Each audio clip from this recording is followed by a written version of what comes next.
I'm Nason Rosek, and I create, design, and operate next-generation gas stations and convenience stores at airports.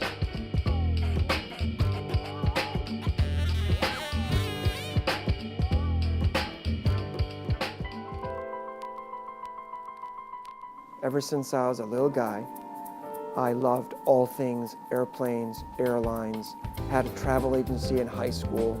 I sold tickets through the night in college, took flying lessons for small planes and helicopters, worked in the summers for Alaskan Airlines, US Airways, Air France, and it was a natural fit for me to build one-stop shop, kind of next generation gas stations that could really go above and beyond your typical gas station, which really was a niche that seemed to be missing.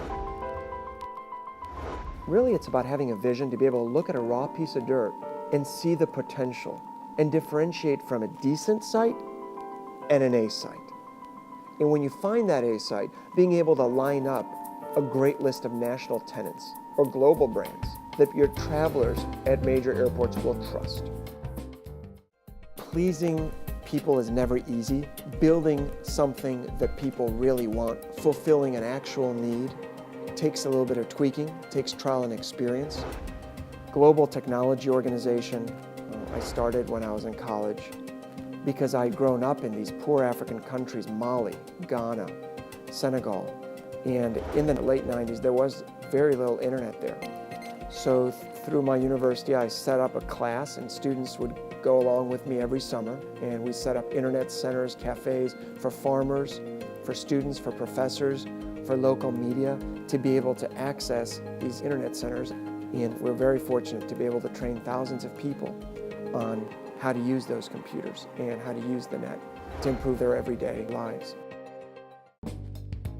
At the UN, I had the fortune of going to about 180 countries and was responsible for presidential summits. And these presidents would come often with very difficult needs, hard to anticipate.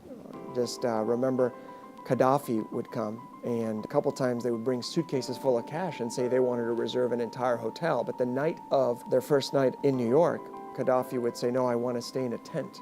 And he tried to pitch a tent at the UN, which didn't work. And then he went to Central Park, and the police had to explain that that wasn't going to work.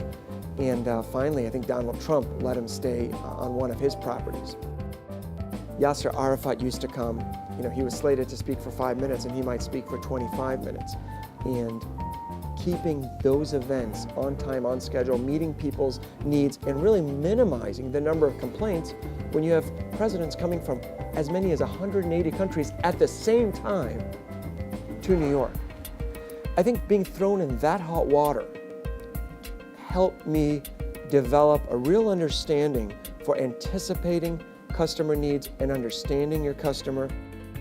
It's pretty unique to have a traditional gas station together with alternative energy all in one station. I'm talking about biofuels. I'm talking about clean energy, compressed natural gas, high-speed electric charging stations for Teslas, a 7-Eleven convenience store. If they're hungry, they can get a bite to eat. We have flight information display screens right in our plazas, which I think are kind of cool because it gives you real-time data on all arrivals and departures out of that airport. Chicago Mayor Rahm Emanuel was excited about our project, and the reason the announcement was made at the convention. Thank you for partnering with us on this important project and for helping us to promote the use of clean fuels and electric power to vehicles to help make our city and our airport even greener.